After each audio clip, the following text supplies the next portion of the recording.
सैयदना इमाम हुसैन शहीद करबला, इमाम आली मकाम सिब्ते रसूल रज़ी अल्लाह तआला अन्हु व अर्ज़ाहु अन्ना, जब मदीने तैयबा में थे और आपको यजीद ने बैत के लिए इसरार किया, और जानते हैं मदीने का गवर्नर वलीद बिन उक़बा इमाम हुसैन को अपने घर में बुलाया और रात के वक्त कहा कि आप यजीद की बैत कर लें, सब ठीक हो जाएगा। आपने एक तारीखी जुमला फरमाया था, आज वो सब मुसलमानों को याद होनी चाहिए।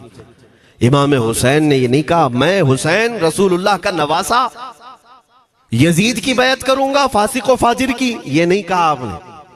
तवज्जो चाहता हूं, आपने ये नहीं फरमाया, बल्कि ये फरमाया मुझ जैसा उस जैसे की बैत कैसे कर सकता है। ये क़यामत तक आने वालों के लिए मैसेज है, हुसैन जैसा कभी भी यजीद जैसे की बैत नहीं कर सकता, और ना ही वैसों की ताकत को वो मान सकता है। और अल्हम्दुलिल्लाह हमारी माओ ने बचपन से हमें हुसैन को ही सुनाया है, यजीद को नहीं। इसलिए आज अगर किसी तख्त पर यजीद बैठा हो तो हमें डर नहीं लगता इस बात का कि वो गर्दन उड़ा देगा, हमें इस बात का खौफ नहीं लगता कि फांसी पर चढ़ा देगा। हमें इस बात का यकीन है कि अगर हमारे टुकड़े भी हो जाएंगे तो इंशाअल्लाह हमारी रूह करबला जरूर पहुंचेंगी। इमाम हुसैन के साथ क़यामत के दिन उठाए जाएंगे, हक बात करते हुए अगर दुनिया से जाएं। अजीज़ान गिरामी वक़ार, मैं तारीख की चंद झलकियां आपके सामने रखूंगा। मुझे हुक्म भी हुआ है, बहुत जल्दी वक्त खत्म हो जाएगा, समेटना है। मैं चंद मिसालें आपके सामने रखता हूं। ताकत किसे कहते हैं, कुव्वत किसे कहते हैं। जिम में जाकर बॉडी बनाने वाला ताकतवर है, काजू बादाम खाने वाला ताकतवर है, मुक्के मारने वाला ताकतवर है। कौन है ताकतवर? ताकत किसे कहते हैं? मेरे अजीजों, असल ताकत तो ये है कि तुम इस्तेमाल अपने हाथ पैर कुछ भी ना करो, लेकिन खलबली दूसरों में मची रहे। ये असल ताकत है, ये रब ताला की तरफ से दी हुई होती है इनाम में। वरना आप सोच सकते हैं कि हुसैन आजम के साथ जो लोग आए थे वो कुल काफिला कितना था। अलग अलग रिवायतें, इमाम हुसैन के साथ 135 लोग थे, बाज रिवायात में है 96 थे, 96 लोग थे, बाज रिवायत में 82 थे। शहीद होने वालों की तादाद 72 है। लेकिन इस बात पर अक्सर उलमा मुहद्दिसीन का ख्याल है कि 82 लोग थे, 82 लोग थे। 82 के मुकाबिल में कितने लोगों को आना चाहिए रास्ता रोकने के लिए? अगर किसी आम आदमी से भी पूछे तो डबल कर दो, ट्रिपल कर दो, 4 गुना ज्यादा कर दो। नहीं, 82 को रोकने के लिए पहले 1000 लोग आए, फिर वो 1000 के बाद 4000 प्लस आए, 5000 लोग सिर्फ 82 लोगों को रोकने के लिए आए रास्ता। फिर ये लोग 4 दिन तक रास्ता रोकते ही रहे, 5000 लोग मिलकर। 10वीं मुहर्रम होने से पहले पहले फिर तकरीबन 16000 लोग आए, यानी तकरीबन पूरे टोटल मिलाकर 22000 के करीब, 21000 समथिंग कुछ। 22000 की फौज क्या माने रखती है? किसको रोकने के लिए? 82 लोगों को। इसी से समझ में आता है असल ताकत किसे कहते हैं। ताकत इसी को कहते हैं कि उधर 3 दिन के भूखे और प्यासे हैं, उनके खीमों में साजो सामान भी नहीं, जंग के असबाब भी नहीं, और वो जंग की नीयत से भी नहीं गए। उसके बावजूद 22000 के सीनों में जो खलबली मची है, दुनिया इसी को समझ नहीं पा रही है। अगर दुनिया ये समझती है क्वांटिटी का नाम ताकत है तो हम उसको रद्द करते नहीं, क्वालिटी का नाम ताकत है। ईमान, ये असल ताकत है। और एक तारीखी बात मैं आपके सामने रखता हूं। इमाम हुसैन का रास्ता रोकने के लिए सबसे पहले यजीद की फौज से जो शख्स आया था उसको हुर बिन यजीद कहते हैं। हुर बिन यजीद रियाई 1000 का लश्कर लेकर के ये इमाम हुसैन का रास्ता रोकने आए। 2 दिन तक इधर उधर घुमाते रहा, और जब जब नमाजें होती रही, इमाम हुसैन मुसल्ला इमामत पर हैं और ये यजीदी इक्तिदा भी कर रहे हैं। हर जमात इमाम हुसैन के पीछे हो रही है। लेकिन मैं आपको बताता हूं, 10वीं मुहर्रम से पहले इमाम हुसैन ने खुतबा दिया और यजीदियों से कहा, क्या तुम मेरी हैसियत को नहीं जानते? मैं फातिमा जहरा का बेटा हूं, हैदर कर्रार का नूर नजर हूं, रसूलुल्लाह का नवासा हूं। मेरी निस्बतें क्या तुम्हें नहीं मालूम? तुम मेरे खून से अपने हाथों को ना रंगो। मैं तुम्हारे पास ऑप्शन रखता हूं, मैं इस रास्ते से अपने वापस मदीने की तरफ जाता हूं या किसी साहिल की तरफ या दिमश्क जाऊंगा, जंग करना नहीं चाहता तुमसे। ये तीन ऑप्शन जब इमाम हुसैन ने रखा तो यजीदियों ने एक को भी कबूल नहीं किया। वो जंग करना ही चाहते थे, इमाम हुसैन के खून के साथ खेलना ही चाहते थे। लेकिन जो हुर बिन यजीद है, तवज्जो चाहता हूं, जो खुद इमाम हुसैन का रास्ता रोकने के लिए आया, उसके दिल में यह बात आई और उसने आकर के 10वीं मुहर्रम को यजीदियों से कहा, मियां मान लो हुसैन की बात, तीन में से कोई एक बात मान लो, हम जंग नहीं करना चाहते, वो रसूलुल्लाह के बेटे ही तो हैं।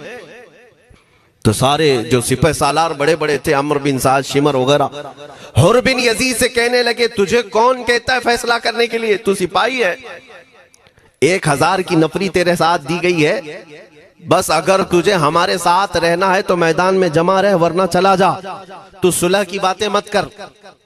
हुर बिन यजीद उसी दिन 10वीं मुहर्रम को उन यजीदियों से कहता, अच्छा अगर तुम मेरे इस बात को नहीं मानते तो तुम्हारी सिपह सालारी तुम्हें मुबारक, मैं हुसैन के खीमे में जा रहा हूं। जो यजीद की तरफ से आया था वो किधर चला गया, मौला हुसैन के खीमे में। कब? सिर्फ 10वीं मुहर्रम, एक रिवायत में 9वीं मुहर्रम को, एक दिन पहले इमाम हुसैन के खीमे में आया, दस्तबोसी की, माफी मांगी और इमाम हुसैन ने कहा अब तुम जा सकते हो अपने घर। हुर बिन यजीद ने कहा, मैं उस वक्त तक अब आपका साथ नहीं छोड़ूंगा जब तक मेरे जिस्म में आखिरी सांस बाकी रहेगी, मैं आपके साथ रहूंगा। अब इमाम हुसैन की वफादारी में आने वाला कौन था, इसलिए मैं आपको एक चीज दे जाता हूं मेरे अजीजों, अल्लाह अज़्ज़ा वजल की कुदरत के फैसले हैं, वो जब चाहता है कहीं से भी किसी को हिदायत अता फरमाता है। वो बातिल कुव्वतों के मौजूद पलने वाला बच्चा भी कभी रब तबारक व तआला हिदायत देता है, उसे आलिम बनाता है, और कभी काबे की छांव में पलने वाले को मौला अबू जहल भी बनाता है, गुमराह कर देता है। हुर बिन यजीद मौला हुसैन के पास आ गए। जो बात मुझे कहनी है उसके लिए मुझे इतना वाकया बयान करना पड़ा है। मैं असल पॉइंट की तरफ आता हूं, क्यों मैं ये बयान कर रहा हूं।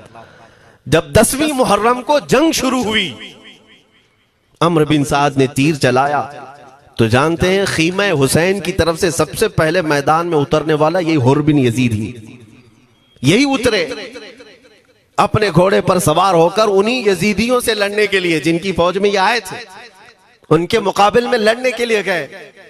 और जब लड़ने की इब्तिदा हुई, सुबह से दोपहर के करीब तक वो लड़ते रहे, जवाल तक। अब जो बात कहना है तवज्जो से सुनो।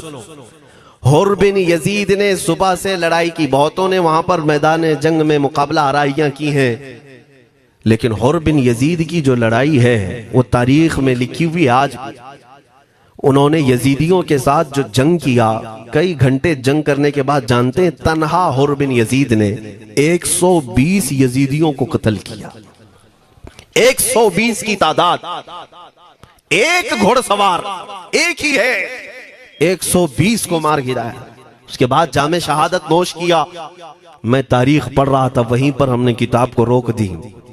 बहुत सारे लोग करबला के वाकयात में इमाम हुसैन के खानदान के बच्चों के शहादत तो बयान करते हैं, उनके जिस्म कट गए, उनके ऊपर घोड़े दौड़ाए गए, लेकिन तुम ये नहीं जानते कि हुसैनी शहजादों ने बातिल कुव्वतों के कैसे छक्के छुड़ाए थे। एक एक जवान ने मुकाबिल में आने वालों को उनकी औकात कैसे याद दिलाई थी। अब सुनो, हुर बिन यजीद 120 को मार गिरा सकते हैं, वो भी एक दिन पहले खीमा हुसैन में आने वाला, एक दिन पहले खीमा हुसैन में आने वाला। बात समझ में आ रही है? अभी जो एक दिन पहले खीमा हुसैन में आ जाए, उसकी ताकत का हाल ये है, जो पैदाइशी हुसैनी हो उसकी ताकत का हाल क्या हो। मेरे अजीजों, ताकत किसे कहते ये समझो। यह और बात है कि लोगों को अपनी ही औकात मालूम नहीं, अपनी हैसियत मालूम नहीं है। होता क्या है मैं आपको बताऊं। अल्लामा अब्दुल मुस्तफा आजमी साहब ने एक बड़ी प्यारी बात लिखी है। वो गुजरात के हालात बहुत अच्छी तरह से जानते थे। आपने एक बहुत अच्छी बात लिखी जो हमारे तमाम चीजों से, या आज के जमाने में ये चीज मैच होती है। एक ताजिर तिजारत करने के लिए निकला, उसके पास कुछ कीमती हीरे थे। कीमती हीरे थे और वो हीरों की तिजारत करता था और एक चोर उसके पीछे पड़ गया और वो चोर रोजाना वो चोरी करने के चक्कर में रहता था कि जब रात को ये ताजिर सोए तो मैं ये हीरे निकाल लूंगा। लेकिन 2-3 दिन जब जब वो ताजिर सोता था वो पूरे हीरे चेक करता था, कहीं नहीं मिलते थे। थक गया चोर। 3 दिन के बाद उस ताजिर को उसने पूछा, चोर ने कहा कि तुम हीरे रखते कहाँ हो? दिन भर तो तुम्हारे पास होते, रात में कहाँ जाते? तो उस ताजिर ने कहा, अकल का अगर तू इस्तेमाल करता तो तुझे बात समझ में आती। रोजाना मैं तेरे ही जुब्बे में रात को ये हीरे रखकर खुद सो जाता। वो अपना नहीं तलाश करता, इसका तलाश करता। बिला तशबीह बिला तमसील। मेरे अजीजों, तुम्हारे पास जो ताकत है तुम्हें उसका अंदाजा नहीं। तुम जो मोहब्बत मुस्तफ़ा सल्लल्लाहु अलैहि वसल्लम की शमा अपने सीने में रखते हो, मौला करीम का वादा है तुम्हारे साथ, काना हक्कन अलैना नस्रुल मोमिनीन। रब ताला फरमाता, हमने अपने ऊपर लाजिम कर लिया है कि ईमान वालों की मदद करें। और हमने मदद देखी है, रब ताला की मदद देखी है। आज के इन हालात में मुझे बताओ, भौंकने वाले भौंक ही रहे हैं, बाकी तुम्हारा क्या बिगाड़ लिया? क्या तुम्हारा खराब किया? बस ये है कि तुम अपने अंदर खलबली मत मचाओ और ज्यादा खौफ और हिरास में मत जियो। अल्हम्दुलिल्लाह मुसलमान हैं, मोमिन हैं, किसी चोर कौम से तुम्हारा रिश्ता नहीं है। तुम दुनिया की उस अजीम कौम हो जो सिर्फ और सिर्फ अपने रब ताला के हुजूर झुकती है और अपने रब तबारक व ताला के हुजूर ऐसे झुकती है। मैं चैलेंज के साथ कहता हूं, पूरी दुनिया में कोई कम्युनिटी, कोई कौम ऐसी नहीं है जो अपने खुदा को देखने के बाद ही झुकती है। जिसकी भी जाओ, उनके खुदाओं की तस्वीर वहां पर सामने होती तभी झुकते हैं। वो चाहे ईसाई हो, यहूदी हो, कोई भी हो, उन्होंने कोई ना कोई या मूर्ति बनाई है या तस्वीर बनाई है, तब वो झुकते हैं। तन्हा तुम ईमान वाले हो जो आज तक अपने खुदा को देखा नहीं लेकिन हर दिन सजदा करते हो। तुम्हारा ये ईमान है। और कुरान में शुरू में ही अल्लाह ताला ने जो तारीफ फरमाई सूरह बकरा में, युमिनून बिल गैब, अल्लाह फरमाता है ये वो लोग हैं जो गैब पर ईमान रखते हैं, देखा नहीं। और दुनिया में करोड़ों मस्जिदें होंगी, किसी मस्जिद में अल्लाह की तस्वीर है? किसी मस्जिद में? और या तुम्हें सलातो सलाम पढ़ने के लिए मेरे आका की तस्वीर देखने की जरूरत है? यही तो तुम्हारा ईमान है मेरे अजीजों। मेरे आका को हमने दिल में बसा रखा है और जब हुजूर पाक की याद आई, बगैर तस्वीर देखे हम खड़े हो जाते हैं और उनकी मोहब्बत वैसी होती है, हमें किसी तस्वीर और मूरत को देखने की जरूरत भी नहीं होती। तुम्हारी खुसूसियात बहुत हैं। अल्लाह रब्बुल इज्जत ने तुम्हारी पेशानियों को महफूज रखा है, किसी अहरे गैरे के सामने झुकने नहीं दिया। पेशानी मुकद्दस है तुम्हारी। हाँ, ये तो नहीं है कि तुम किसी दरख्त पर भी चले जाओ, पत्थर पर भी चले जाओ, चूहे पर भी झुक जाओ, सांप पर भी झुक जाओ, नहीं है। एक सहाबी हैं, ईमान लाने के बाद वो कहते हैं, या रसूल अल्लाह सल्लल्लाहु अलैहि वसल्लम, 2 वाकयात ऐसे हैं जो जमाने जहालत में हम करते थे। एक वाकया याद करता हूं तो रोना आता है और एक वाकया याद करता हूं तो हंसी आती है। हुजूर ने फरमाया, वो दोनों क्या है बताओ? उन्होंने कहा, पहला वाकया तो यह है जिसको याद करके रोता हूं कि जवानी में जब हमारे घर बेटी पैदा होती थी तो हम उसका गर्दन मरोड़ कर दफन कर देते थे। आज मुझे ये बात याद आती है तो रोना आता है कि हमने ऐसे कई बच्चियों को दफन कर दिया। अरब वाले दामाद बनाना नहीं चाहते थे और बेटियों को पहले ही मार देते थे। ये वो सहाबी कहते हैं, अब याद आती है बात तो रोना आता है। मेरे आका सल्लल्लाहु अलैहि वसल्लम ने फरमाया, फिर हंसी किस बात पर आती है?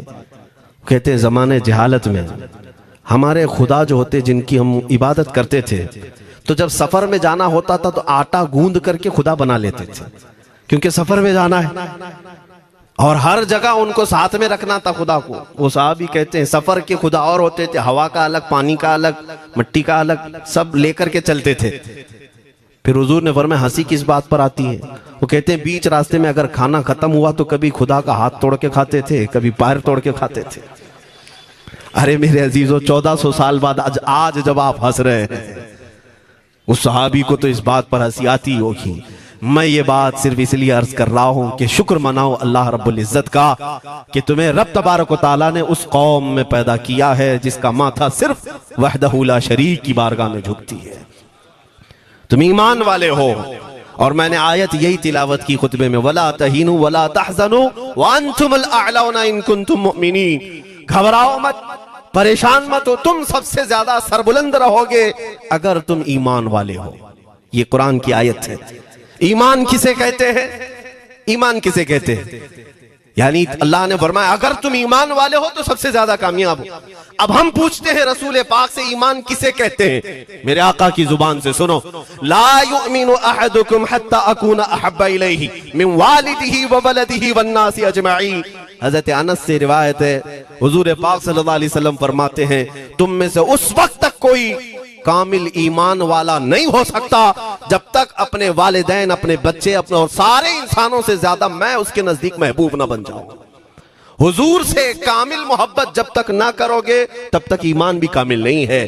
खुलासा कलाम यही है कि मोहम्मद से वफा तूने तो हम तेरे हैं, ये जहां चीज है क्या लौह कलम तेरे हैं। बस इसी बात पर आपको आना है। इकबाल भी ये कहता है, मैं जर्मनी गया, यूरोप का सफर किया, वहां की तरक्कियों को देखा और वो लोग बहुत आगे बढ़ रहे थे। मैं इसीलिए सफर किया कि मैं वहां तहकीक करके आऊं, देखूं, अपनी कौम को आकर के मैं बताऊं मुसलमानों को कि किस फील्ड में तुम जाओगे तो कामयाब होंगे। साइंस में, फिजिक्स में, ज्योग्राफी में, केमिस्ट्री में, मैथ्स में, कौन सी फील्ड में तुम जाओगे तो ज्यादा माहिर होगे। कई साल इकबाल ने वहां की खाक छानी, तहकीकात किया और वापस जब आया अपनी कौम की तरफ, अल्लामा इकबाल कहते हैं मैं सारी दुनिया वहां की, यूरोप की छान करके आया, यही देखने गया था कि मेरी कौम किस मैदान में उतरे तो कामयाब होगी। तो लोगों ने पूछा क्या वो तुम्हें राज मिल गया? वो कहते हाँ मुझे राज मिल गया। लोगों ने पूछा किस मैदान में उतरे? तो इकबाल कहता है मैं तो राज को पहुंचा, अपनी कौम को बताता हूं तुम्हारी तरक्की का राज सिर्फ इतना ही है कि मोहम्मद से वफा तूने, कि मोहम्मद से वफा तूने तो हम तेरे हैं। ये जहां चीज है क्या लौह कलम तेरे हैं। सारी कामयाबी का असल राज मेरे आका से बेइंतहा मोहब्बत है।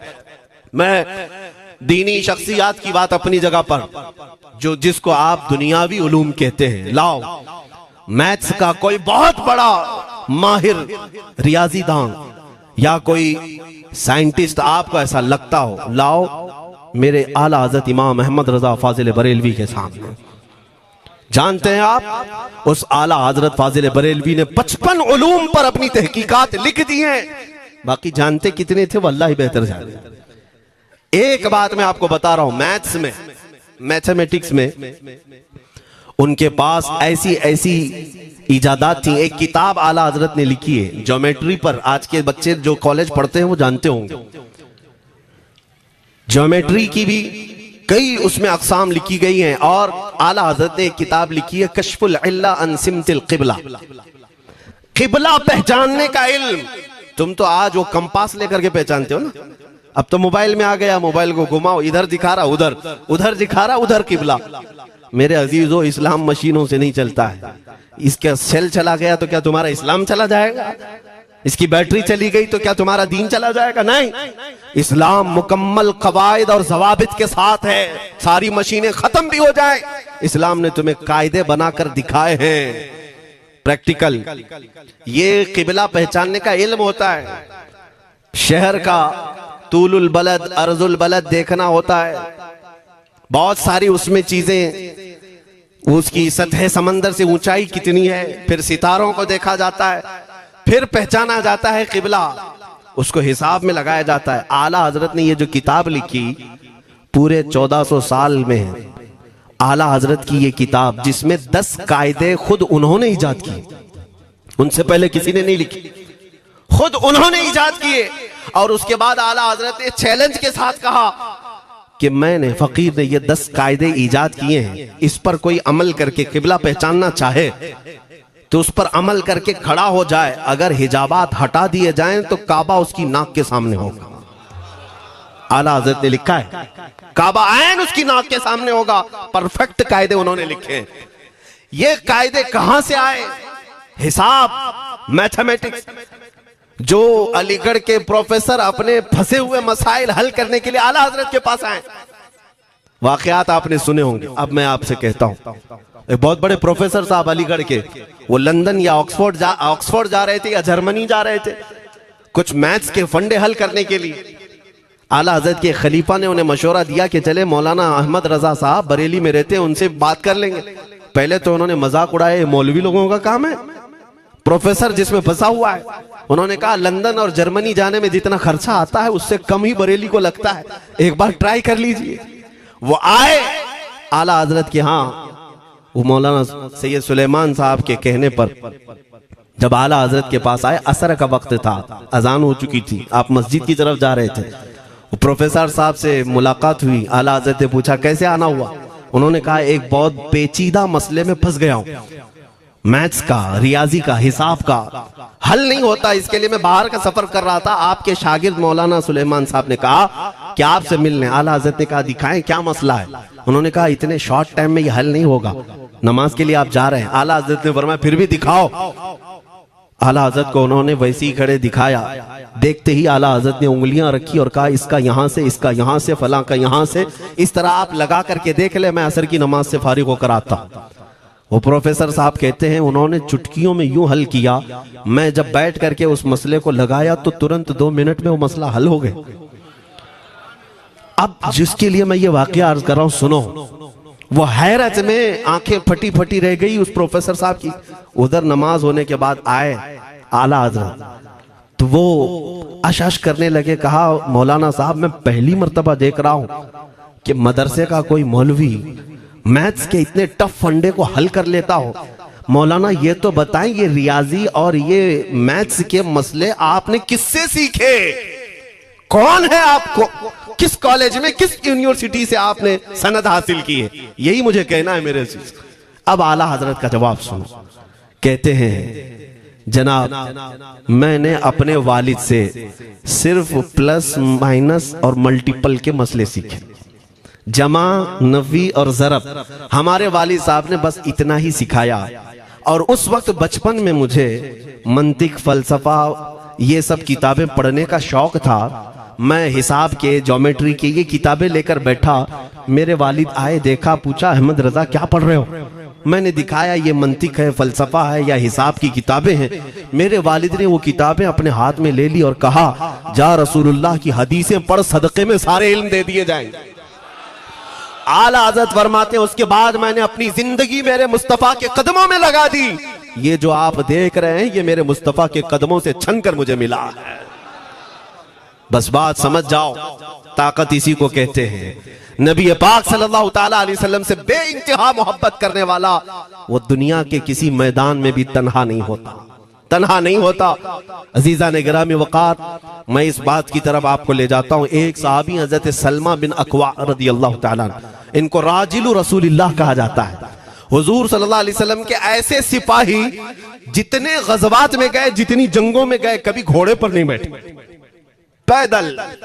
और वो ऐसा पैदल चलते थे कि कोई घोड़ा भी उनके साथ नहीं पकड़ पाता उनको जब वो भागते थे। घोड़ा भी अपनी तेज रफ्तारी के बावजूद उन्हें नहीं पकड़ पाता। उनको लक़ब मिला था राजिलु रसूलिल्लाह, चल करके सफर करने वाला रसूलुल्लाह का सिपाही। एक बार ऐसा हुआ, एक बनु कारा का शख्स जिसका नाम अब्दुर्रहमान है, ये मुनाफिक था, खबीस था। इसने तकरीबन 400 लोगों को जमा किया, अपने हम मिजाज लोगों को, और मदीने पर रात के वक्त एक बगीचे पर हमला किया, पूरे बगीचे को आग लगा दिया। और उसके बाद फिर जो खजूरें थी वहां से सब लूट लिया, लूट करके अपने घोड़ों पर रख लिया और निकल पड़ा। उस वक्त सिवाय हजरत सलमा बिन अकवा के कोई नहीं था। उधर 400 लोग लूट मार कर रहे हैं और खजूरें जमा कर रहे हैं, और ये तन्हा साहबी। इस साहबी का हाल ये है, घोड़ा भी नहीं होता था कभी नहीं। अब इनको जलाल आया कि मेरे मुस्तफा के शहर की एक खजूर भी मैं बाहर जाने नहीं दूंगा जो चोरी करके जा रहा है। उसके बाद आपने पीछा करना शुरू किया।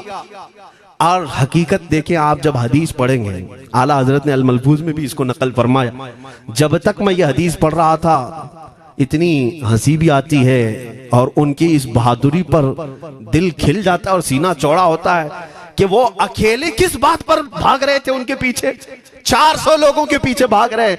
अच्छा, कोई ये कहे कि नादान आदमी है, 400 लोगों को नहीं देख रहा, अकेला भाग रहा है, हो सकता है इनको कोई कह दिया हो, लेकिन मुझे हैरत उन 400 पर हो रही है जो एक से डर के भाग भी रहे थे। वो भी भाग रहे हैं, एक दौड़ा रहा है और 400 भाग रहे हैं। वो अब्दुर्रहमान कारा का रहने वाला कारी भागा जा रहा है और सबसे कह रहा है सलमा बिन अकवा से अपनी अपनी जान बचा लो। इसीलिए मैं कहता हूं ये बुज़दिल कौमें हैं, मेरे मुस्तफा के गुलामों का मुकाबला करने की सकत नहीं रखती, जिसके सीने में इश्क़ मुस्तफा हो। 400 भागते रहे और ये भगाते रहे बहुत दूर तक। जब हजरत सलमा बिन अकवा भागते थे तो घोड़े भी पीछे पड़ जाते, और आप जैसे जैसे कोई घोड़सवार आता उसकी टांग पकड़कर खींचते और उसकी गर्दन पर पैर रखते, फिर आगे निकल पड़ते थे। न जाने कितनों को उन्होंने तनहा अपने हाथों से गिराया, कोई मुकाबला करने को तैयार नहीं। गिराते भी हैं और उनकी गिरी हुई खजूरें जमा भी करते हैं कि मुझे मदीने वापस ले जाना है। उस सहाबी को मैं पढ़ता हूं, अजीजा ने गिरामी खजूरें जमा करते रहे और उन्हें भगाते रहे। आखिर में वो 10-10 की टुकड़ियों में बदल गए। वो अब्दुर्रहमान कारा का रहने वाला कहने लगा, एक साथ मत भागो, ये अकेले सबको भगा रहा है, 10 इधर जाओ, 10 उधर जाओ, 10 उधर जाओ। जालिमों, पलट कर मेरे मुस्तफा के गुलाम का मुकाबला करके देखते हैं, लेकिन किसी से नहीं हुआ। वो पहाड़ की चोटियों में चले गए। हजरत सलमा बिन अकवा पहाड़ पे भी चढ़ने लग गए। तो अब्दुर्रहमान कारा वो कहता है वहीं से चीख करके, सलमा बिन अकवा तुमको क्या चाहिए, क्यों पीछा कर रहे हो? कहा, मैं शहर रसूल की एक खजूर भी जब तक तुम्हारे पास होगी पीछा करता रहूंगा। उसने वहीं से अपने सारे साथियों को पुकार कर कहा, सारे लोग खजूरें फेंक दो, अपनी जान बचा लो। सबों ने खजूरें दे दी। हजरत सलमा बिन अकवा पूरी खजूरें जमा की है, कितनों को रोनते हुए वापस आने लगे। जानते हैं एक सहाबी और है हजरत अबू कुतादा, जिनको फारिसु रसूलिल्लाह कहा जाता है। उनका घोड़ा दौड़ता हुआ, उनको दौड़ाता हुआ हजरत अबू कुतादा उस पर हैं और 10 लोग और साथ हैं। वो हजरत सलमा बिन अकवा की मदद के लिए आ गए। जब वो आए तो ये अक्सर को तो गिरा चुके थे, खजूरें ले भी चुके थे। हजरत अबू कुतादा 10 सहाबा के साथ जब आए, हजरत सलमा बिन अकवा की और मदद हो गई। अब ये मदीने आने लगे तो तवज्जो चाहता हूं। हजरत सलमा बिन अकवा ने पूछा, मैं तो अकेला दौड़ा रहा था, कोई मुझे न देखा था, न ये वाकई की किसी को खबर थी, तुम यहां तक कैसे आए? तुमको किसने भेजा मेरी मदद के लिए? मुसलमानों, याद रखो, मेरे मुस्तफा की वफादारी में जब कोई निकलता है तो कहां से मदद आती है अंदाजा भी नहीं होता। हजरत सलमा बिन अकवा ने उनसे पूछा अबू कुतादा से, तुम आए कैसे? हजरत अबू कुतादा ने जो जवाब दिया वो और ताज्जुब का था। कहा, हमने नहीं देखा, हमको मालूम भी नहीं तुम किसके साथ गए हो, हमें ये वाकया भी नहीं मालूम, लेकिन हम अपने खीमे में बैठे थे, हमारा ये घोड़ा दौड़ता हुआ है, ये घोड़ा दौड़ता हुआ आया और दोनों पैर बार बार उठा करके हिनहिनाने लगा। मेरा घोड़ा ऐसा कभी करता नहीं, वो जिहाद में जाने वाला घोड़ा है, फरमाबरदार है। अबू कुतादा ने उसको सहलाया, लेकिन फिर भी वो खामोश नहीं हुआ। हजरत अबू कुतादा कहते, मैं पहचान लिया, वो अपनी पीठ पर मुझे सवार करना चाहता है। मैं इसकी पीठ पर बैठ गया।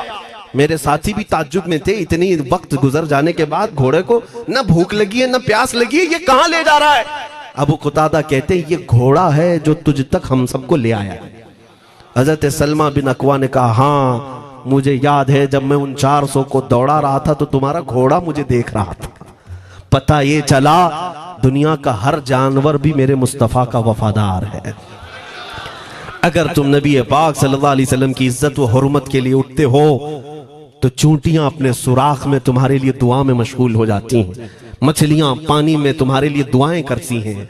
अजीजा ने गिरामी वकार, आज मैं अपने जुमलों को समेटते हुए ये बात कहता हूँ, धोरा जी की सरजमीन मैंने कभी सुना नहीं या कभी आपसे मुलाकात नहीं की, लेकिन इतना बड़ा मजमा हमें जो सुनने के लिए बैठा है, लोग मुसाफे के लिए आए, फूल हार पेश किए, टूट पड़ते हैं मुलाकातों के लिए। मैं अक्सर जलसों में भी और अपने प्रोग्रामों में ये कहता हूँ, मुझे जो आप इज्जत की निगाह से देखते हैं या मिलना चाहते हैं या देखना चाहते हैं या सुनना चाहते हैं, तो वह इसीलिए नहीं है कि किसी बाप का, बड़े बाप का बेटा है या किसी सियासी पार्टी का नेता है, आपकी जो मोहब्बत है वो सिर्फ इसलिए है, ये नाज ये अंदाज हमारे नहीं होते, झोली में अगर टुकड़े तुम्हारे नहीं होते या रसूल अल्लाह, जब तक के मदीने से इशारे नहीं होते रोशन मेरी किस्मत के सितारे नहीं होते। जो कुछ भी इज्जत मिली है हमें आज, वो किसी और सलाहियत की वजह से नहीं। साफ मैं बता देता हूं, मैं मुकर्रिर आदमी नहीं, मैं खतीब आदमी नहीं, मैं वो शोलाबार मुकर्रिर नहीं हूं कि जिनकी तकरीरों से लोग बहुत ज्यादा नफा उठाते हो। मैं तो तालिबे इल्म आदमी हूं। मेरे आका सल्लल्लाहु तआला अलैहि वसल्लम के लिए इतनी वफा करना जानता हूं कि मैंने यह अहद कर लिया है, मेरे जिस्म में जब तक खून बाकी रहेगा, एक भी सालिम कुत्ता मेरे आका की तरफ उंगली भी उठाए, हम अपनी गर्दन भी निछावर करने को तैयार रहेंगे।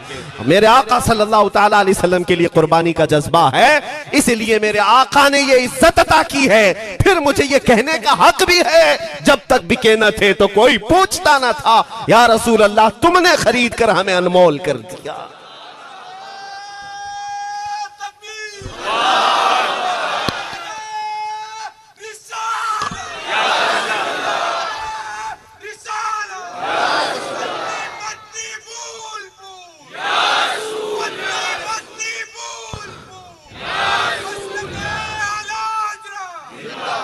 मेरे अजीजों, इस बात पर आज तुम्हारा इत्तिहाद होना है, आज तुम्हारा इत्तिहाद होना है। मैंने काफी इलाकों के दौरे की और देख लिए। लोग जो कहते हैं हम बिखरे हुए हैं, बटे हुए हैं, टुकड़ों में हैं, लेकिन मैंने सबको देखा, यकीनन फिरकों में भी बटे हैं, सिलसिलों में भी। हालांकि सिलसिलों में इख्तिलाफ होना नहीं चाहिए, जो सलासिल हक्का हैं वो सब मदीने तैयबा की नहरें हैं, इख्तिलाफात नहीं, लेकिन उसके बावजूद बटे हुए लोग हैं। एक दूसरे से मुसाफा नहीं करना चाहते, एक दूसरे के पीछे नमाजें नहीं पढ़ना चाहते, जो खाली सुन्नी होकर भी, ईमान वाले होकर के भी।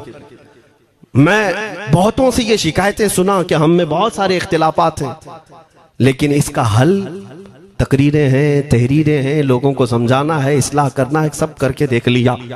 लेकिन एक बात मैंने खुद प्रैक्टिकल देख लिया कि 1000 टुकड़ों में क्यों ना बटे हों, लेकिन मेरे मुस्तफ़ा का नाम आ जाए तो हर कोई मुत्तहिद नजर आता है। ये हमने देख लिया है, ये हमने देख लिया है।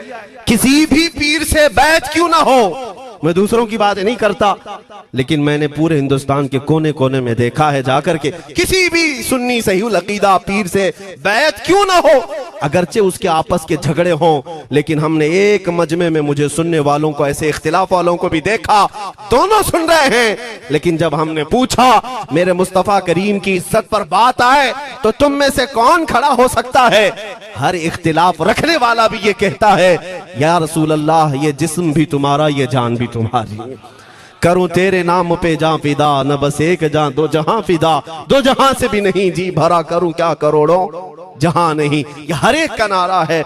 इससे पता ये चला कि आज तुम सबको अगर कोई चीज जोड़ सकती है तो नाम मोहम्मद है, मेरे मुस्तफा करीम सल्लल्लाहु अलैहि वसल्लम की मोहब्बत है। गुंबदे खजरा की छांव में सबको जमा करो, इंशाअल्लाह अजीज इत्तिहाद बरकरार रहेगा। असल की तरफ नजर रखो, बादशाह की तरफ नजर रखो।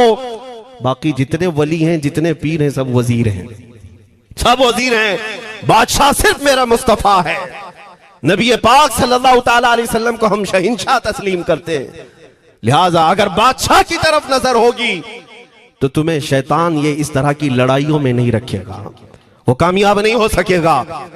तुम सबका मिशन अगर मेरे मुस्तफा की इज्जत और उनकी नामूस हो जाए, हुजूर अकरम सल्लल्लाहु ताला अलैहि वसल्लम की तरफ हमने देखा बड़े बड़े इख्तिलाफात खत्म हो जाते हैं। हजरत अबू ज़र ग़िफ़ारी, हजरत बिलाल हबशी, दोनों में झगड़ा हो गया था, टकरार हुई। हजरत अबू ज़र ग़िफ़ारी ने सिर्फ हजरत बिलाल को गुस्से में आकर कहा, काली औरत के बेटे, या इब्न उम्मी सौदा। ये तकरार में हो जाता है। हजरत बिलाल को ये बात लग गई, थे तो काले, लेकिन सहाबी ने कहा था काली औरत के बेटे। हुजूर के पास जाकर अर्ज किया, या रसूल अल्लाह, अबू ज़र ने मुझे आज यूं कहा, अबू ज़र ने मुझे आज यूं कहा, काली औरत के बेटे। मेरे आका सल्लल्लाहु अलैहि वसल्लम को जला लाया, बाहर आए, बुलाया, अबू ज़र कहाँ है? आए। हुजूर पाक ने उनको मुखातिब करके सिर्फ इतना फरमाया, अफीकल जाहिलिया, अभी तक तुम्हारे अंदर पुरानी जाहिलियत बाकी है? 3 बार पूछा और उसके बाद मेरे आका चले गए, कुछ नहीं फरमाया। पुराने जमाने की काफिरों की जाहिलियत अभी बाकी है, जो माँ के नाम से लोगों को गालियां देते या पुकारते थे।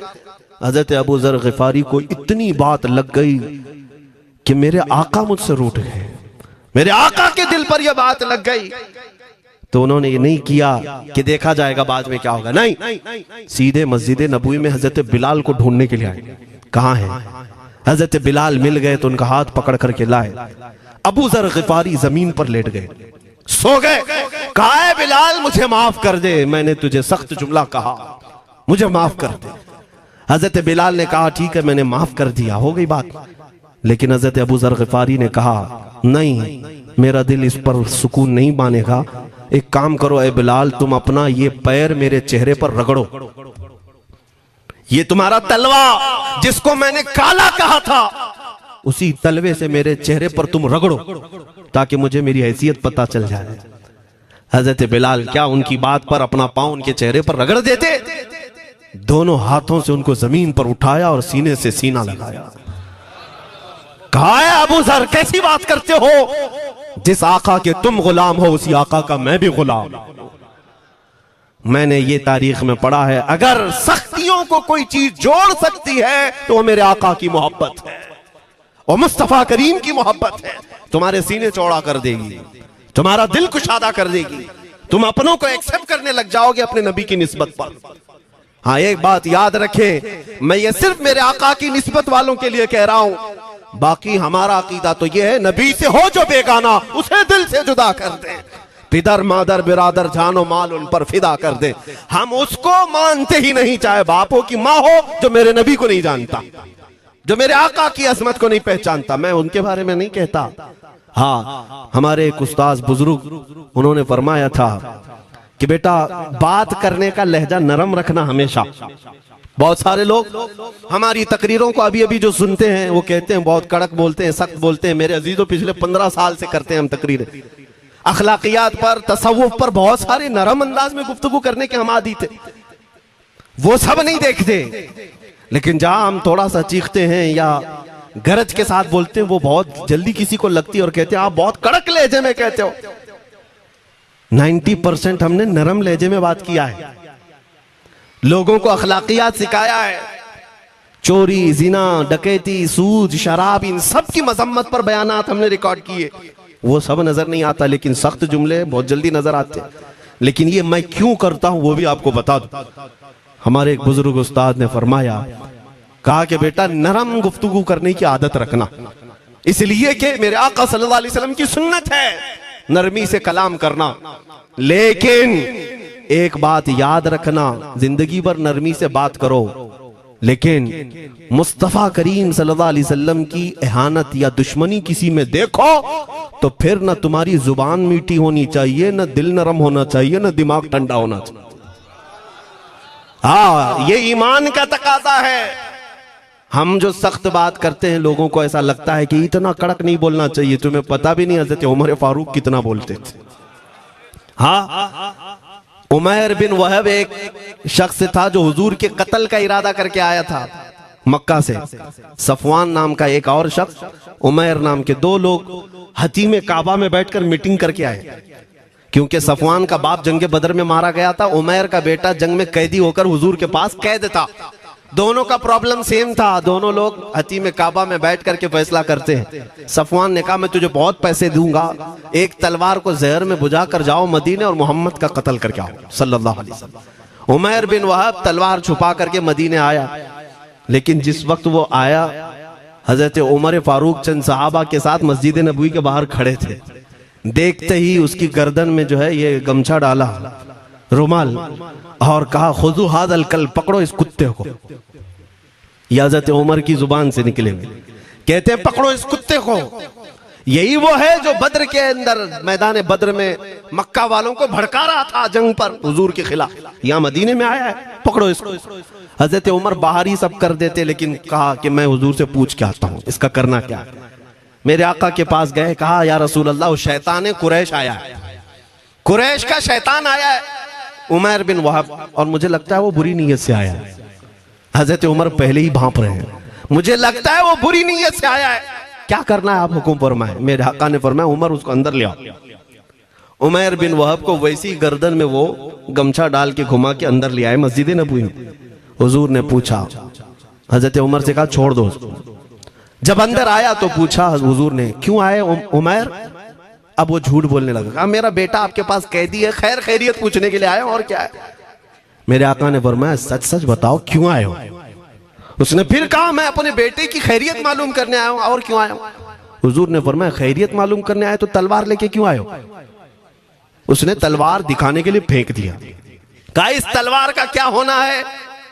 तलवार तो हमारे पास बदर में भी थी, लेकिन पता आप ही के साथ थी। बड़ी बड़ी बातें करने लगा। मेरे आका को जलाल आया और कहा उमर वो बात क्यों नहीं बोलते जो तुम सफवान के साथ काबा के हतीम में बैठकर करके आए हो? मदीने में बैठा रसूल खाने काबा में होने वाली गुफ्तगू को सुन रहा है। दूर नजदीक के सुनने वाले वो काने लाले करामत पे लाखों सलाम। ये हदीस मौजूद है, सही हदीस है। इसी हदीस के तर्जुमानी करते हुए हम तो ये अकीदा रख ही सकते हैं ना, हम यहां से पुकारें वो वहां से सुने, मुस्तफा की समाअत पे। हाँ, ये अकीदा बरेली वाले का जो है वो अपने पेट का अकीदा नहीं, ये सहाबा का अकीदा है। मेरे अजीजों, जब मेरे आका ने फरमाया वो बात बताओ जो हतीम काबा में करके आए हो, अब थर थर थर कांपने लग गया। इससे इस रसूल से क्या छुपाएं जो हतीम काबा में तन्हाई में होने वाली मीटिंग को भी जानता हो। कहा अब मैं क्या बताऊं जब आपको सब मालूम है। अब मैं जो कहना चाहता हूं वो ये है, अशहदु अन्नका मुहम्मदन रसूलुल्लाह, मैं गवाही देता हूं कि आप मोहम्मद अल्लाह के रसूल हैं सल्लल्लाहु। ईमान ले आए। अब सुनिए मेरे अजीजों, ईमान लाने के बाद हुजूर पाक सल्लल्लाहु अलैहि वसल्लम ने तलकीन फरमाई कि अब इस्लाम पर कायम रहो, ईमान पर बरकरार रहो। कत्ल करने के लिए आया, मेरे मुस्तफ़ा का गुलाम बन गया। अब उसके बाद हजरत उमर क्या कहते हैं? हजरत उमर जो गमछा गले में डाल के अंदर लाए थे, अब गले में हाथ डालकर बाहर ले जाते हैं। और बाहर जो साथी खड़े थे उन सबको मुखातिब करके कहते हैं, लोगों सुनो। हजरत उमर के अल्फाज सुने। कहते हैं थोड़ी देर पहले ये जो शख्स तुम देख रहे हो, मुझे खिंजीर इससे अच्छा लगता था। अल्लाह, ये लफ्ज भी है, वल्लाही इन्नी लअहब्बु खिंजीरन मिन हाज़ा। कहते हैं कि इससे बेहतर मैं खिंजीर को समझता था क्योंकि ये दुश्मन रसूल था। लेकिन अब सुनो ऐ लोगों, अब मेरे सगे बेटे से ज्यादा मुझको ये अजीज है, इसलिए कि मेरे आका का गुलाम। यही ईमान है, यही ईमान है। अजीज़ान गिरामी, खुलासा कलाम मेरी बात का यही है, मोहम्मद की मोहब्बत दीन हक की शर्त अव्वल है। इसी में हो अगर खामी तो सब कुछ नामुकम्मल है। इकबाल ने क्या खूब कहा था, अगर पहचानना हो तो मेरे अजीज़ों पहचानो।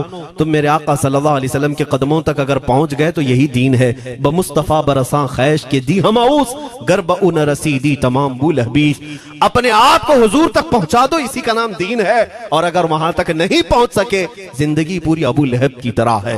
हो ना ये फूल तो बुलबुल का तरन्नुम भी ना हो, चमने दहर में कलियों का तबस्सुम भी ना हो ना ये साकी तो मैं भी ना हो, खुम भी ना हो, बस में तौहीद दुनिया में ना हो, तुम भी ना हो। या रसूल अल्लाह, खीमा अफलाक का इस्तादा उसी नाम से है, नबज़ हस्ती तपश आमादा उसी नाम से है। दश्त में दामने कोहसार में मैदान में है, बहर में मौज की आगोश में तूफान में है, चीन के शहर मराकश के बयाबान में है, और पोशीदा हर मुसलमान के ईमान में है। वो मेरे आका की जात ही है, हर जगह है, और उसी की तरफ हमें सबको मुतवज्जे होने की आज जरूरत है। ताकत किसका नाम है? मैंने शुरू इसी बात से किया था, इसी पर खत्म करता हूं। ताकत और कुव्वत सिर्फ बॉडी बनाने को नहीं कहते, ताकत और कुव्वत सिर्फ और सिर्फ काजू बादाम खाने को नहीं कहते। ताकत और कुव्वत उसके अंदर है जो देखने को अगरचे कमजोर लगता हो, लेकिन दुश्मनों के सीने उसकी याद से ही आज भी खलबली मच जाती हो। हमने देखा है 100 साल पहले की बात, आला हज़रत इमाम अहले सुन्नत फाजिल बरेलवी इमाम अहमद रजा खां, नाम तो हर बच्चा जानता है आज, और अपनों से ज्यादा गैर भी जानते हैं और थरथराते भी हैं। लेकिन क्या कभी तुमने आला हजरत की सीरत में यह पढ़ा कि उनका जिस्म कैसा था, उनका जिस्म कैसा था? बहुत लहीम शहीम, चौड़े सीने वाले, बड़े बाल वाले, ऊंचे चेहरे वाले? नहीं मेरे अजीजों, तारीख में आप पढ़ोगे आला हजरत कसरत से लिखने की वजह से, कसरत से इबादत की वजह से जिस्मानी एतबार से बड़े दुबले पतले थे, बड़े दुबले पतले थे। लोग देखने वालों ने यह कहा है जिस्मानी साख्त ऐसी नहीं थी कि कोई पहलवान नजर आता हो, दुबले पतले थे, नहीफ थे, देखने में कमजोर लगते थे। लेकिन मजाल है जब वो आशिक रसूल का कलम चलता था, कलम चलता था और वो भी यूं पुकार कर कहता था ये रजा के नेज़े की मार है, कि आदू के सीने में गार है, किसे चारा जोई का वार है, कि ये वार वार से पार है। और फिर उन काफिरों को कहा था उस इमाम अहले सुन्नत ने, किल के रजा है खंजरे खूंखार बरकबार। ये कोई दावा नहीं कर सकता आज। किल्क किसको कहते हैं समझा भी देता हूं मैं आपको। किल के रजा, आला हज़रत अपने कलम को कह रहे हैं, किल्क मतलब कलम, रजा का कलम कैसा है? खंजरे खूंखार बरकबार, यानी खून पीने वाला खंजर और चमक पैदा करने वाली जो बिजली होती है। आला हज़रत बड़े नरम दिल भी थे, रहम दिल भी थे। अपनों को जब नवाजते थे तो बेहिसाब नवाजते थे। आजिजी ऐसी के बच्चों से भी माफी मांगते, आजिजी ऐसी। और अपने पीर खाने पर जाने की बात आए तो चप्पलें कितनी दूर छोड़ जाए, गुरूर और घमंड की बात नहीं। लेकिन जब मेरे मुस्तफा के दुश्मनों से मुकाबले की बात आती तो यूं कहते, तुम क्या समझते हो? किल के रजा है खंजरे खूंखार बरकबार, आदा से कह दो खैर मनाए न शर करे। ये बात ईमान के तकाजे की है। मैं आज हर आलिम से मिंबर पर बैठे हुए और हर मोमिन से यही कहना चाहता हूं, जो मेरे मुस्तफा की इज्जत की बात आए सर चढ़कर बोलना सीख जाओ। मेरे आका ने फरमाया है जालिम और जाबिर बादशाह के सामने हक बात का ऐलान करना सबसे अफजल जिहाद है। और ये तो कर ही सकते हो। उन पाखंडियों को लफ्ज जिहाद से भी डर लगता है और लफ्ज जिहाद पर ही बड़ा प्रोपेगेंडा करते हैं। मुझे इस बात का कोई खौफ नहीं। हाँ, लोग ये कहते हैं मौलाना जिहाद के लफ्ज पर थोड़ा साइड होकर के बात कर लेते हैं। तुम बुज़दिल क्यों बने जा रहे हो? लफ्ज जिहाद एक पाकीज़ा लफ्ज है, मुकद्दस लफ्ज है। इस लफ्ज को अगर निकाल दिया तो मेरे आका की आधी सीरत खत्म हो जाएगी। कैसे बताओगे नबी पाक की सीरत? बदर को क्या कहोगे? तकरार हुई थी। खंदक, उहद, तबूक, खैबर, ताइफ, ये सब को क्या कहोगे? तकरार हुई थी। जिहाद लफ्ज है, सेल्फ डिफेंस का नाम है। इतना हक तो हर एक को है मेरे अजीजों। लेकिन ये तो आज मैं ये बात भी नहीं कर रहा हूं तुमको तलवार उठाओ, बंदूक उठाओ, गोली मारो, बंदूक से लो, ये सब बातें तो हम करते भी नहीं, हमें जरूरत भी नहीं। लेकिन हमें पता है हमारे अल्फाज ही काफी हैं। मेरे आका सल्लल्लाहु तआला अलैहि वसल्लम की मोहब्बत जिसके सीने में हो, मेरे आका ने जब ये फरमाया है कि हक बात का ऐलान करना सबसे अफजल जिहाद है, तो इस पर तो हर कोई आज अमल कर सकता है। हक बात कहो, मिंबरों से कहो, और ट्रस्टियों से भी कहता हूं उलमा को कहने की आजादी भी दो कि वो बुज़दिल न बनाए। खौफ न रख रजा जरा, तू तो है अब्दे मुस्तफा। एक बात समझ करके चले, हम मुल्क के खिलाफ, कानून के खिलाफ नहीं बोलना चाहते। मुल्क हमारा भी है, देश हमारा भी है, और यहाँ के कवानीन जिस पर हम अमल कर रहे हैं, खुशी से अमल कर रहे हैं। लेकिन इन जालिमों ने क्या बना दिया है? इनके नजदीक देश पूरा मोदी है। हाँ, इन साहब के बारे में मत बोलो, वो देश है। कल को अगर नहीं रहे तो देश चला जाएगा।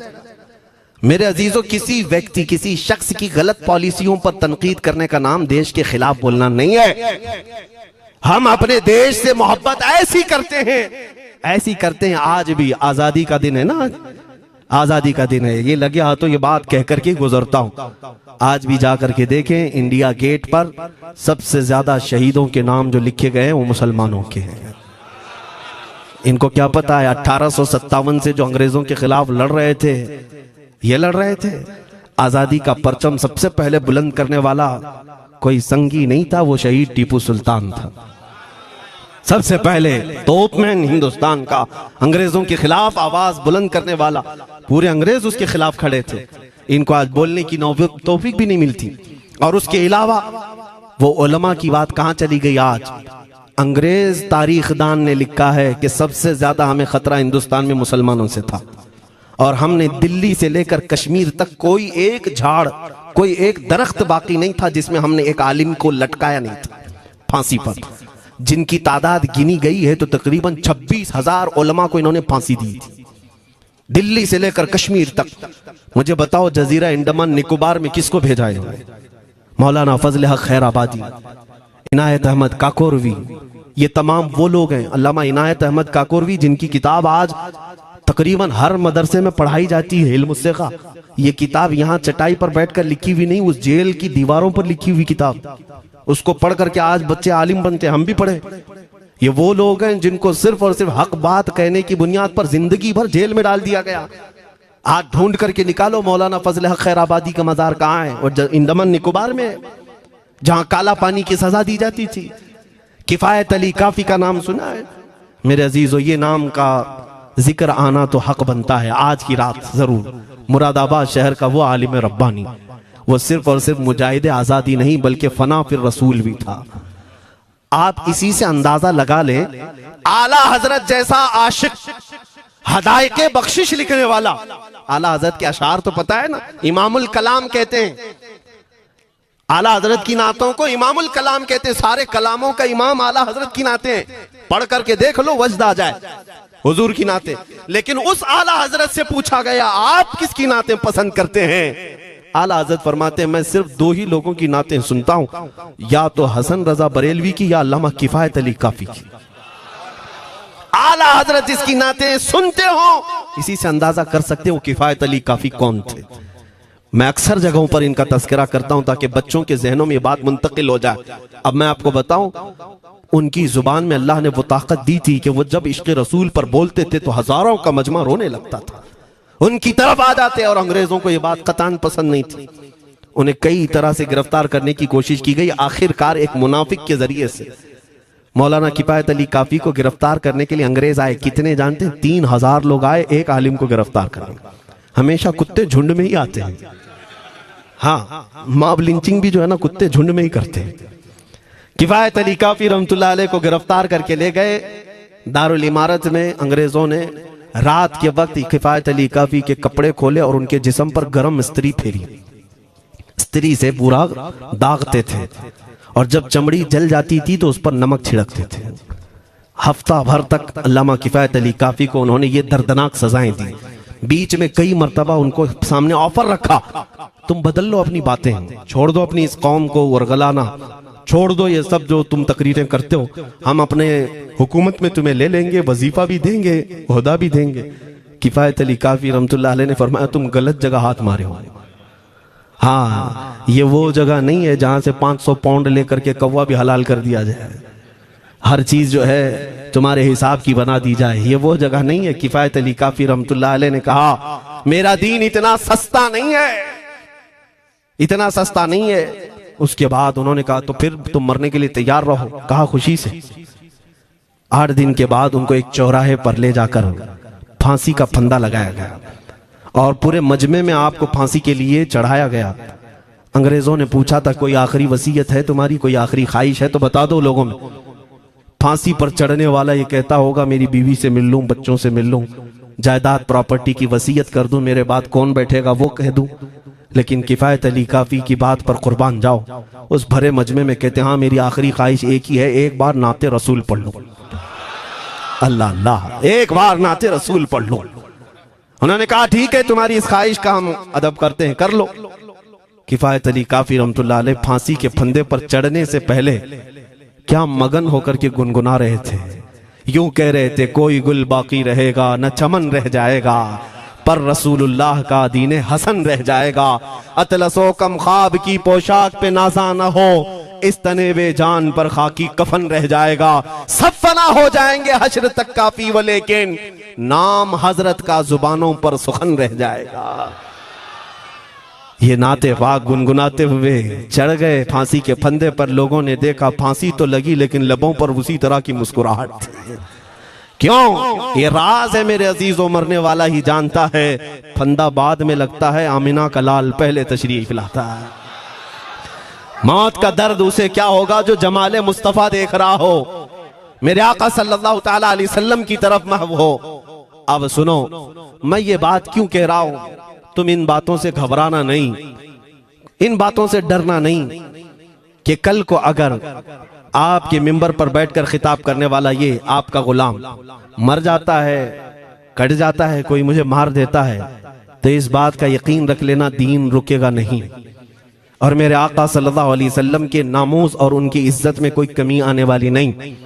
हमारे मर जाने से कुछ नहीं होना है, इसलिए कि हर सुन्नी बच्चा जानता है इस्लाम जिंदा होता है हर करबला। हम मरने के बाद इस बात का यकीन रखते हैं अगर हमारी मौत हो गई इस रास्ते में तो इस्लाम की आबियारी होगी, इस्लाम और फूलेगा फलेगा। और हुआ यही, किफायत अली काफी को फांसी का फंदा देकर 8 दिन तक जश्न मनाया था अंग्रेजों ने। जब मौलवी चला गया जो लोगों को तकरीर करता था, हजारों का जमा करता था, हुजूर अकरम सल्लल्लाहु अलैहि वसल्लम की मोहब्बत की बातें करता था, चला गया, हमने फांसी दे दी। लेकिन इन जालिमों को मालूम नहीं मेरे खुदा का कानून क्या है, कुदरत खुदाबंदी का कानून क्या है। मुरादाबाद शहर में ये किफायत अली काफी को 1857 के पहले फांसी दे रहे हैं, और उसी साल मुरादाबाद के करीब बरेली शहर में अल्लाह ताला अहमद रजा पैदा कर रहा है। तुम एक आशिक को फांसी दिए, हुजूर पाक के चाहने वाले को तुमने फांसी देकर ये समझा कि आप खत्म हो गया इश्क की बातें करने वाला। लेकिन कुर्बान जाओ मोहब्बत मुस्तफा पर, मेरा रब ऐसे इन मक्कारों के मकर को फेरता है कि फौरन अल्लाह ताला ने ऐसा आशिक पैदा किया, ऐसा आशिक पैदा किया कि फिर बरेली की तरफ से उठने वाली आवाज एक शहर में, एक बस्ती में नहीं, दुनिया के कोने कोने में पहुंच गई। आज 100 साल हो गए उस मर्दे कलंदर इमाम अहले सुन्नत को दुनिया से गए हुए, लेकिन हर मस्जिद की मिंबर और मेहराब आवाज देती है मुस्तफा जाने रहमत पे लाखों सला, शमे बज़ में हिदायत पे लाखों सला। और फिर हमारे बच्चे भी ये आज कह जाते हैं, डाल दी कल्ब में अज़मत मुस्तफा सय्यदी आला हजरत पे लाखों सला। ये निजाम है मेरे मौला का, एक चिराग तुम बुझाओगे मौला 100 चिराग रोशन फरमाएगा।